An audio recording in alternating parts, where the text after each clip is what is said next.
Including universal design in projects is a wide range of elements, not just a push button, not just a ramp.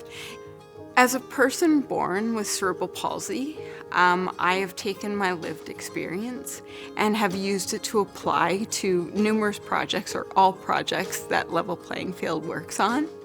Currently, code is designed to accommodate, for the most part, wheelchair users.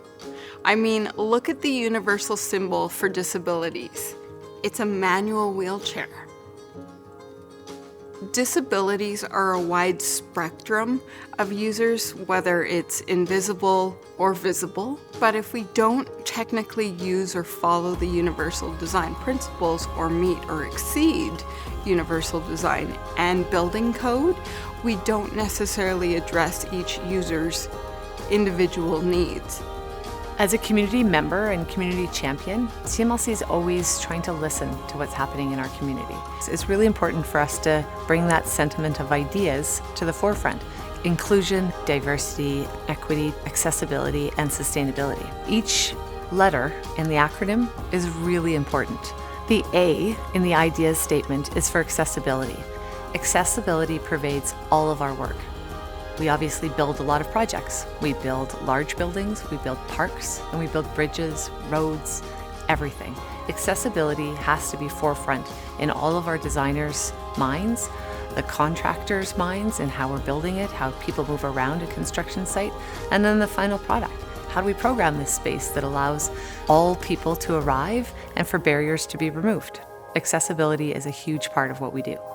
It's about making a space accessible and usable by all persons, no matter the ability or disability, because we need to see everyone for everyone. Universal design for me is good design. You could design a space that has a tight hallway, but that's a tight hallway for an able-bodied person or a person in a wheelchair. Why not give it a little bit more space? If it's easier to use a space for everyone and all ranges of mobility, the space becomes more beloved. We are currently working with CMLC on numerous bigger projects. We've got the BMO expansion. We also have the 17th Avenue extension. And the newest project to our team right now is the Arts Commons transformation.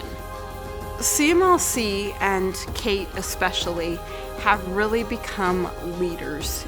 So when we're involved in a project, we're involved in a project from the very start. And then we follow the project all the way through from concept schematic to construction occupancy. We're actually fully integrated and included within the design process. For CMLC, it is really important to integrate an accessibility consultant into our work. Having Darby Young at the table and Level Playing Field review the drawings and be a part of the team changes the dynamic of the team. The whole project is conscious that accessibility is a priority and that we make it a priority by having them there. We take a people-first approach in making sure that we include the social model of disability so that that can inform our recommendations on all projects that we do. With the Arts Commons Transformation Project, we have a very collaborative team. We have been at the table to make sure that the team meets and exceeds the universal design principles and accessibility for this project as we move forward.